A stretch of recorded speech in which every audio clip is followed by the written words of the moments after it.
नमस्कार दोस्तों, स्वागत है आप सभी का मेरे चैनल पर। आज मैं आई हूँ एक नई कहानी के साथ। तो चलिए शुरू करते हैं। दोस्तों, आपने ये कहावत तो सुनी होगी कि इंसान गलतियों का पुतला है। That means human is to err. हम लोग गलती जरूर करते हैं, लेकिन मोस्ट ऑफ द टाइम ऐसा होता है कि सामने वाला हमें हमारी गलती का एहसास दिला देता है, लेकिन हमारी अंतरात्मा हर बार ये जानती है कि हम लोग गलती कर रहे हैं। तो आज की कहानी का टॉपिक भी यही है कि आत्मबोध मीन्स सेल्फ रियलाइजेशन। तो चलिए स्टार्ट करते हैं आज एक न्यू कहानी। दोस्तों, ये कहानी है कविता की।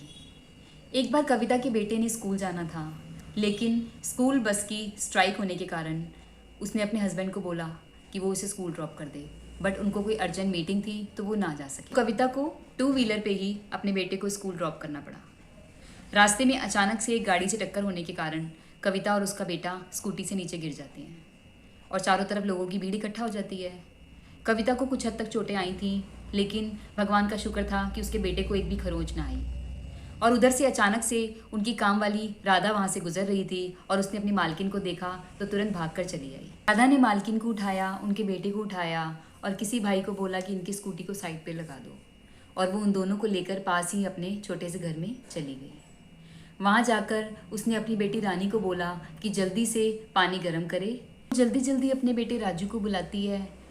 अपनी साड़ी के पल्लू से 100 रुपये का नोट निकाल के राजू को बोलती है, जा बाजार से दूध ले आ, एंटीसेप्टिक क्रीम और बैंडेज ले आ। वो कविता को बाथरूम में लेकर जाती है और कविता के जख्मों को साफ करके और उनको बोलती है कि मैडम आप अपना ये सूट चेंज कर लीजिए। अपनी अलमारी से एक नया गाउन निकाल के उनको दे देती है और बोलती है, मैडम मैं ये नया ही लाई थी, मैंने अभी तक इसे छुआ भी नहीं है, तो आप इसे पहन लीजिए। वो तुरंत अपनी अलमारी से एक नई बेडशीट निकाल के बेड पर बिछाती है और मालकिन को बोलती है कि मैम आप थोड़ी देर रेस्ट कर लीजिए। फिर क्या था, मालकिन ये सब देखे ही जा रही थी ये हो क्या रहा है, और चूंकि उसका सूट गंदा हो गया था तो वो भी राधा ने धोने के लिए डाल दिया ताकि वो सूट सूखेगा तो मैडम फिर दोबारा पहन के अपने घर जा पाएंगी। तो फिर मैडम ये सब देख ही रही थी और इन चीज़ों को नोटिस कर रही थी कि ये सब क्या कर रही है। गर्म पानी से वो कविता के बेटे को अच्छे से क्लीन करके बैंडेज कर देती है और उन लोगों को एंटीसेप्टिक क्रीम भी लगा देती है। इधर वो गर्म दूध को उबाल के और उसको हल्दी वाला दूध बना के उन दोनों को पीने के लिए दे देती है। तो कविता वो दूध को पीती है और 10 बार सोचती है कि ये हमें किस तरह हमारी सेवा कर रहे हैं। उधर वो सब्जी रोटी बनाने के लिए रख देती है और गरम गरम आलू की सब्जी बनाती है और रोटी बनाती है, क्योंकि उसे पता है कि कविता के बेटे को आलू की सब्जी बहुत पसंद है। ये देखकर कविता बहुत ही हैरान परेशान हो जाती है। तो अचानक से राधा कविता से पूछती है, मैडम आपके घाव कुछ भरे? तो मैडम मन में सोचती है कि मेरे तन के घाव तो जरूर भर रहे हैं, लेकिन आज मेरे मन के घाव जो हैं वो हरे हो गए हैं। कविता मन में सोचती है कि कैसे मैं अपने फटे पुराने कपड़े देकर अपनी कामवाली को बोलती हूँ कि जा तू इन्हें पहन ले, और आज उसने एक पल भी ना लगाया और अपना नया गाउन निकाल के मुझे दे दिया। उनका बेटा उनकी बेटी जब हमारे घर आते हैं तो मैं उनको एक कोने में बिठा देती हूँ और उन्हें कुछ टच भी नहीं करने देती। और जब वो मेरी तरफ देखते हैं, मेरे बच्चों की तरफ देखते हैं, खाने पीने की चीज़ों को देखते हैं, तो मैं हमेशा यही सोचती हूँ कि ये कैसे लालची हैं। मेरे मन में ईर्ष्या भाव उत्पन्न हो जाता है, और ऐसा ज़्यादातर सभी के साथ होता है। बहुत रेयर लोग हैं जो अपने मेड को, अपने काम वाले के बच्चों को बहुत अच्छी नज़र से देखते हों, बहुत प्रेम की नज़र से देखते हों।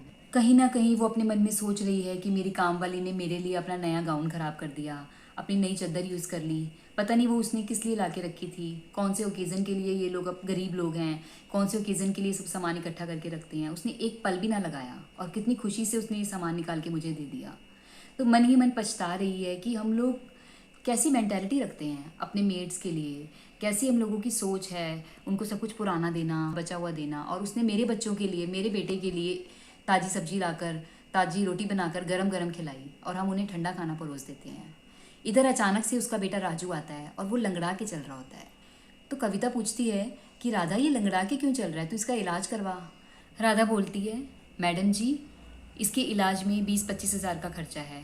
थोड़ा पैसा तो मैंने और मेरे पति ने जोड़ लिया है, लेकिन हमें 5-1 हज़ार की ज़रूरत है। जब वो पैसे पूरे हो जाएंगे तो मैं इसका ऑपरेशन करा दूँगी। तो मन में कविता सोचती है कि एक बार इसने मेरे से 5,000 रुपये एडवांस मांगे थे और मैंने साफ मना कर दिया था। शायद उसको इस चीज़ की ज़रूरत थी। ज़रूरत का इंसान को तभी पता लगता है जब उसको उसके ऊपर वो चीज़ बीत रही होती है। कविता को कहीं ना कहीं बहुत ज़्यादा पछतावा हो रहा है कि शायद मैं 5,000 रुपये दे भी देती एडवांस, जो कि उसने अपनी सैलरी से कट करवाने थे, तो आज इसका बेटा शायद ठीक हो गया होता। तो बस वो मन में ठान लेती है कि अब मैं राधा की जितनी हो सके मदद करूँगी। वो मन में ही एक लिस्ट तैयार कर लेती है कि किन किन चीज़ों की कमी है उसके घर में, और घर जाने के लिए तैयार होती है। घर जाते हुए कविता ने राधा को उसका गाउन वापस नहीं करा, क्योंकि वो उसके लिए एक सेल्फ रियलाइजेशन गिफ्ट था, मीन्स कि उसके आत्मबोध का ज्ञान कराने वाला गिफ्ट था। और राधा को उसने वो वापस नहीं करा। वो घर जाती है और घर जाते ही सबसे पहले उन चीज़ों की लिस्ट बनाती है जो उसने सोची थी, और उन सामान को कलेक्ट करती है। और उसके बाद वो अपनी एक फ्रेंड को फ़ोन करती है जिसके हस्बैंड हड्डियों के डॉक्टर थे, और उनके से एक अपॉइंटमेंट बुक करती है। 2-4 दिन के बाद जब वो प्रॉपर ठीक हो जाती है तो वो फिर से राधा के घर जाती है। वो सारा सामान जो उसने उसके घर के लिए डेली दिनचर्या के हिसाब से, जो ग्रॉसरी या जो कुछ भी उसके घर में कमी थी, वो उसने उसे दे दिया, और बोलती है कि आज हमें डॉक्टर के पास जाना है आपके बेटे को लेकर। राधा बोलती है, मैडम जी आप ये सब क्यों कर रहे हैं, हम गरीब लोग हैं, हम लोगों को इन चीज़ों की आदत है। ऐसा नहीं है कि मैंने ये सोच के आपकी मदद की थी कि बदले में आप भी मुझे ये सब कुछ देंगे। ये मेरा फ़र्ज़ था, और आपकी जगह कोई और भी होता तो शायद मैं उसकी मदद करती।